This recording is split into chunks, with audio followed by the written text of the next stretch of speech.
যোৰহাট জিলাকে আদি কৰি উজনি অসমৰ যিসমূহ জিলাত এতিয়ালৈকে আমাৰ মুছলমান সম্প্ৰদায়ৰ যিসকল শ্ৰমিক ভাইসকল আছে তেওঁলোকে নিৰাপত্তাহীনতাত ভুগি আছে আৰু বিভিন্ন ফালৰ পৰা আমাক জনাই থকা হৈছে।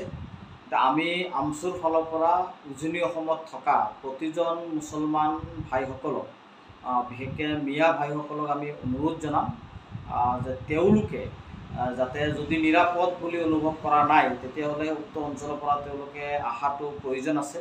কাৰণ আমি জানিব পাৰিছোঁ ইতিমধ্যে যোৰহাট জিলাকে আদি কৰি বিভিন্ন জেগাত আমাৰ এই শ্ৰমিক ভাইসকলক অত্যাচাৰ কৰা আমাৰ দৃষ্টিত পৰিলক্ষিত হৈছে। ইতিমধ্যে যোৰহাট থানা এখনত গোচৰো ৰুজু হৈছে আৰু ইতিমধ্যে দেখিলোঁ কেইজনমান শ্ৰমিকক চাহ বাগানত লোকেল কিছু মানুহসকলে তেওঁলোকক যাতে নিয়োগ কৰিব নালাগে মুছলমান বা মিয়া ভাইসকলক, এই ক্ষেত্ৰত এটা ব্যাপক এটা প্ৰতিক্ৰিয়া বা উত্তেজনাময় পৰিৱেশ সৃষ্টি হৈছে।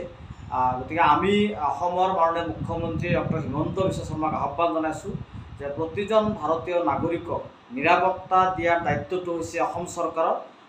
গতিকে আজি উজনি অসমত যিসমূহ শ্ৰমিক ভাইসকল আছে, কাম কৰি আছে বনুৱা হিচাপে, প্ৰথমতে তেওঁলোকক নিৰাপত্তা প্ৰদান কৰক আৰু দ্বিতীয়তে তাতে যিসকল মানুহ আছে তেওঁলোকক সুৰক্ষিত স্থানত যাতে চৰকাৰে অনাৰ ব্যৱস্থা কৰে তাৰ আমি দাবী উত্থাপন কৰিছোঁ।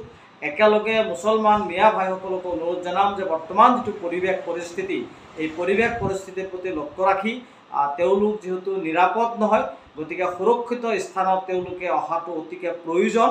গতিকে আমি আমচুৰ ফালৰ পৰা মুকলিভাৱে আহ্বান জনালোঁ।